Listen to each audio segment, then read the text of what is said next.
Ever get hit with like out of nowhere mood swings? Or maybe you're just stuck in this brain fog that seems like it's never going to lift? Oh, yeah, I think we've all had those days. But what if I told you those weird mood dips or that fuzzy thinking could be tied to something you might not expect? Like something as basic as, how much sugar's in your blood. Really?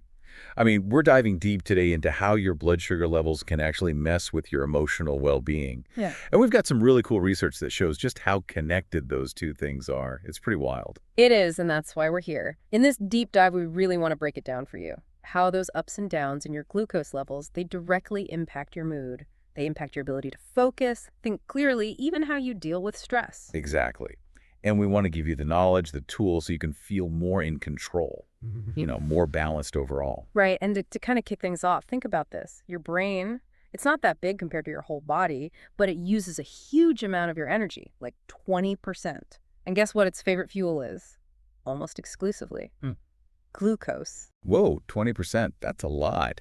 So basically, if our brain needs all that energy from glucose, it makes sense that keeping things steady is super important. Yeah, absolutely. It's like, imagine your brain's this high-performance engine, right? Steady blood sugar is like having a reliable power supply. Everything runs smooth, you're alert, you're focused, your emotions are even. Makes sense. But what happens when those glucose levels get all wonky? Like too high, then crashing down low? That's when your brain's basically dealing with an energy crisis, and that can cause a whole cascade of reactions, like the mood swings you were talking about. Okay, so let's start with the low end. What happens to our mood when blood sugar dips way down? I mean, we've all felt hangry, that combo of hungry and angry. But it's got to be more than just needing a snack, right? Oh, it's definitely more than that. When your blood sugar gets really low, your body actually sees this as a huge threat, like a survival thing. It triggers this primal stress response. Like we're running from a saber-toothed tiger. Exactly. It releases all those stress hormones, cortisol and adrenaline. Think back to our ancestors. If their energy suddenly crashed, it could mean danger. And that same system fires up today when your blood sugar's low. So our body's basically freaking out. Kinda, yeah. And those hormones, they do a lot. They definitely mess with your mood. You get irritable, maybe even angry out of nowhere. Anxious, too, nervous. It can even make it hard to think straight, Fuzzy brain, can't concentrate. And then there's the physical stuff. Feeling tired, weak, maybe even dizzy or lightheaded. Some people get shaky, too. So hangry is like our brain sending up an SOS flare. Yeah. Saying, hey, I'm running on empty here, need fuel stat. Exactly. It's not just in your head. It's your body's way of trying to survive. Wow. Okay, well, let's switch gears and talk about the opposite. What happens when our blood sugar spikes? After we eat those refined carbs or sugary treats, like that white bread, pasta, sugary cereals, all the good stuff, right? Yeah, the stuff that tastes so good, but then, boom, the crash. Right. See, those things, they break down into glucose really fast. That causes a huge spike in blood sugar, which triggers a flood of insulin. Insulin, that's the stuff that helps get glucose into our cells for energy, right? Exactly. And when there's a ton of glucose, your body releases a ton of insulin to deal with it. Sometimes it kind of overdoes it, though, and that leads to the crash. And it's not just about feeling tired. That sudden drop can make you irritable, even more tired than before you had the sugar rush. Like riding a roller coaster. Up we go, then down, down, down. That can't be good for us long term. No, it's not. It's a lot of stress on your system. Every time your blood sugar spikes then crashes, your body's got to release even more stress hormones to try and balance things out. And on top of that, all those swings lead to inflammation everywhere, including your brain. Inflammation, like when your body's fighting something off? Exactly. Think of it like swelling or irritation. It messes with how things normally work. So it's not just about feeling bad in the moment. Those blood sugar swings are setting you up for bigger problems down the road. Like what kinds of problems? Well, over time, it can lead to chronic inflammation, this thing called oxidative stress, basically like rust building up in your brain cells and making them work worse. And there's even research that suggests it can change the actual structure of your brain. This is why those blood sugar roller coasters are linked to a higher risk of mood disorders, things like depression and anxiety. Okay, that's not good. And doesn't stress itself play a role in all this, like a vicious cycle? Oh, yeah, definitely. Stress and blood sugar, they're totally connected. We already talked about how stress hormones make your blood sugar go up. But the crazy part is, those same blood sugar swings can then increase your stress hormones even more. It's a feedback loop. So it's like you're stressed about something, blood sugar goes up, then you crash and feel even more stressed, maybe even anxious, and it just keeps going. Exactly. And then think about emotional eating. When you're stressed, you reach for comfort food.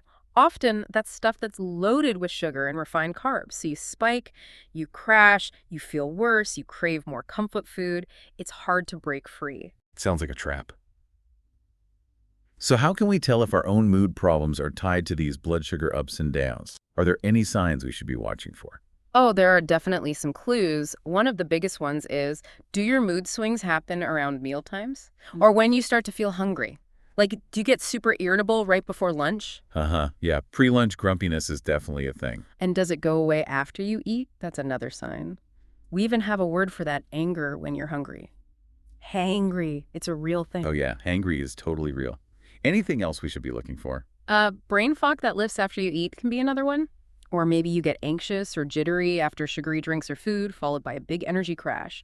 Those afternoon slumps, those can be tied to blood sugars too. And even waking up in the middle of the night, sometimes that's because your blood sugars dip too low. Okay, so we've got a checklist now. But what can we actually do about it? If we start noticing these patterns, how do we actually stabilize our blood sugar and hopefully feel better too? Well, the good news is there's a lot you can do. And it comes down to two main things: what you eat and how you live your life. Let's start with diet. One of the most important things is balancing your macronutrients at every meal. Macronutrients, that's like protein, carbs, and fat, right? Exactly. So you want to make sure you're getting a good source of protein, healthy fats, and some fiber along with your carbs. That combo helps slow down how fast that glucose gets into your blood. It prevents those big spikes and crashes. So it's not just about cutting out sugar, it's about combining foods the right way. Right. And eating regularly is key too.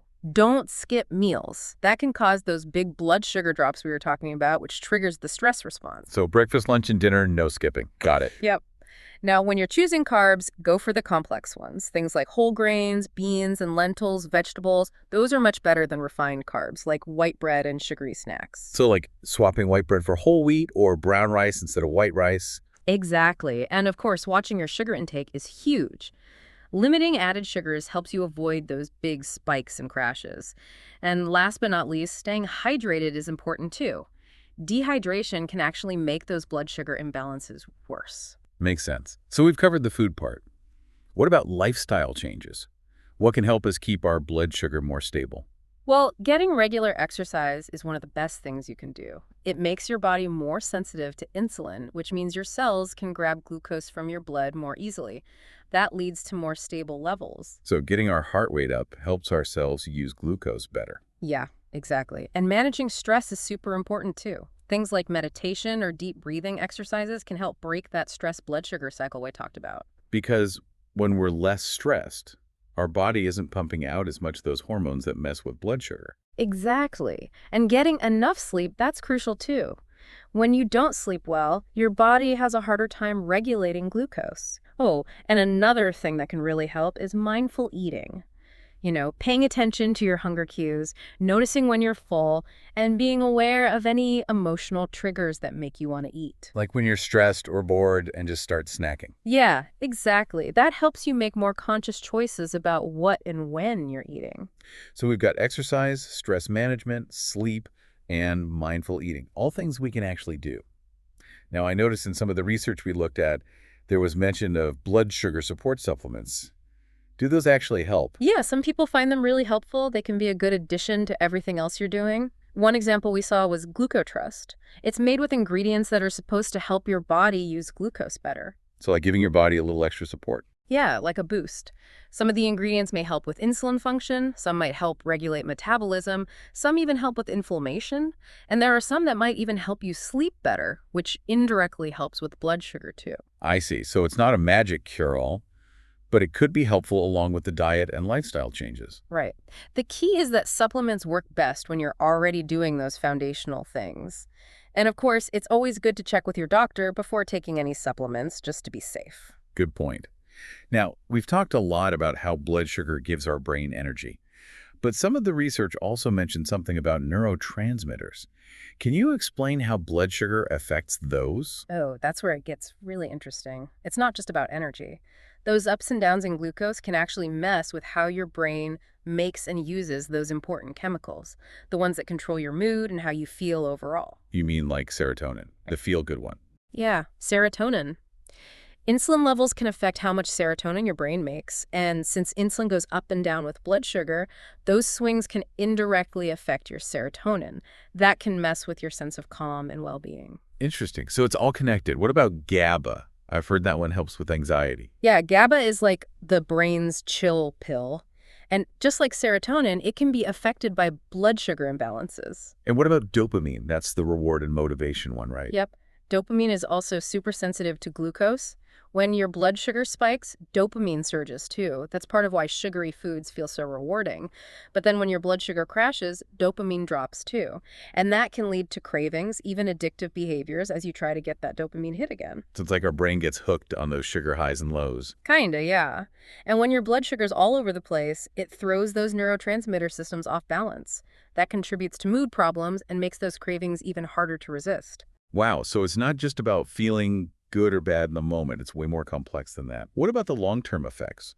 Some of the research talked about how those blood sugar swings can affect our brain health over time. Oh, yeah. The long-term consequences are definitely something to pay attention to. We see more oxidative stress in the brain, which we talked about before, that can damage brain cells over time and lead to faster cognitive decline. And like we mentioned earlier, the risk of those mood disorders, anxiety, and depression goes up too. There's even some research that suggests it can weaken the blood-brain barrier, which is like a shield that protects your brain from harmful stuff. Yikes. So it's really important to keep our blood sugar stable, not just for how we feel today, but for our brain health down the road. Exactly. When you understand how deeply connected your blood sugar is to your mood, it really empowers you to take control. By making smart choices about what you eat, you're setting yourself up for better emotional well-being and a clearer mind. So it all comes down to taking care of ourselves. Exactly. Remember, though, everyone's different. Our bodies react to food and stress in different ways. So pay attention to how you feel. And if you're having problems with your mood or blood sugar, definitely talk to your doctor. This has been such an eye-opening deep dive. So much to think about. As we wrap things up, any final thoughts you want to leave us with? Well, thinking about the long-term impact on your brain, maybe pick one area of your diet to focus on this week. Like, how much added sugar are you really eating? Could you add more whole, unprocessed foods to your meals? Even one small change can make a big difference. Great advice. Thanks for joining us on this deep dive. We'll catch you next time.